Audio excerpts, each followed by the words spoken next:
केदारनाथ महादेव के विषय में कई कथाएं हैं।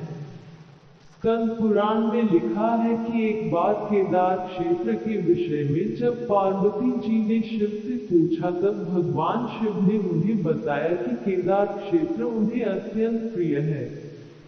वे यहाँ सदा अपने गुणों के साथ निवास करते हैं। इस क्षेत्र में वे तब से रहते हैं जब उन्होंने सृष्टि की रचना के लिए ब्रह्मा का रूप धारण किया था।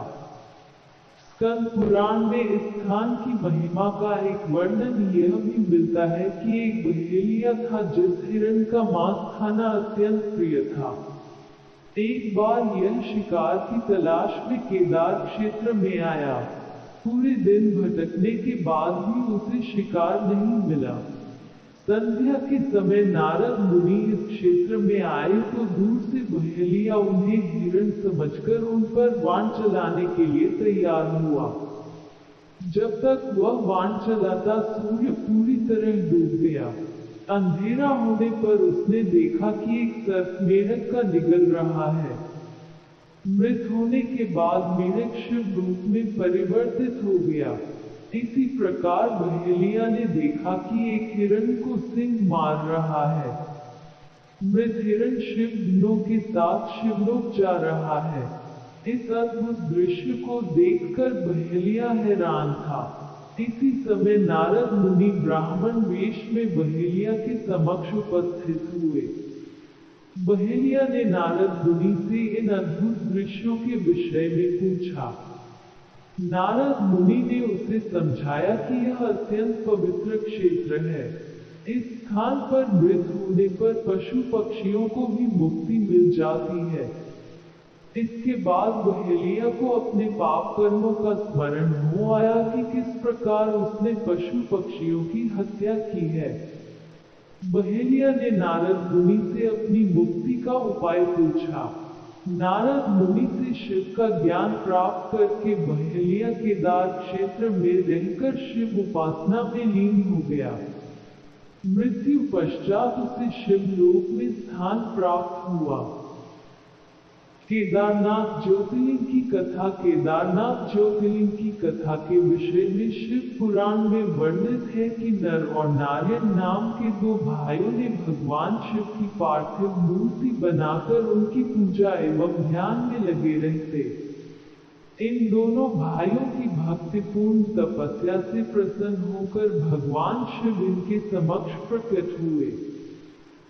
भगवान शिव ने इनसे वरदान मांगने के लिए कहा तो जन कल्याण की भावना से इन्होंने शिव से वरदान मांगा कि वह इस क्षेत्र में जन कल्याण हेतु सदा वर्तमान रहे।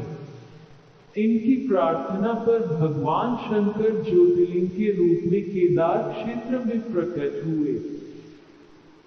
केदारनाथ से जुड़ी पांडवों की कथा। शिव पुराण में लिखा है कि महाभारत के युद्ध के पश्चात पांडवों को इस बात का प्रायश्चित हो रहा था कि उनके हाथों उनके अपने भाई बंधुओं की हत्या हुई है।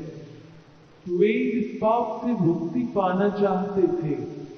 इसका समाधान जब इन्होंने वेद व्यास जी से पूछा तो उन्होंने कहा कि बंधुओं की हत्या का पाप तभी मिट सकता है जब शिव इस पाप से मुक्ति प्रदान करेंगे।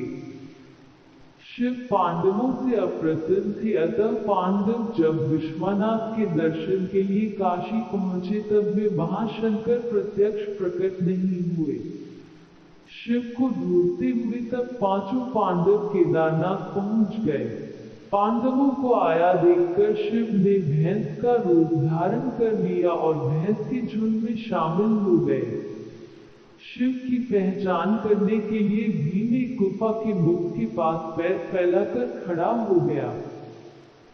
सभी भैंस उनके पैर के बीच से होकर निकलने लगी, लेकिन भैंस बने शिव ने पैर के बीच से जाना स्वीकार नहीं किया। इससे पांडवों ने शिव को पहचान लिया। इसके बाद शिव वहां भूमि में विलीन होने लगे। तब भैंस बने भगवान शंकर को भीम ने पीठ की तरह से पकड़ लिया। भगवान शंकर पांडवों की भक्ति एवं दृढ़ निश्चय को देखकर प्रकट हुए तथा उन्हें पापों से मुक्त कर दिया। इस स्थान पर आज भी द्रौपदी के साथ पांचों पांडवों की पूजा होती है। यहाँ शिव की पूजा भैंस के पृष्ठभाग के रूप में तभी से चली आ रही है।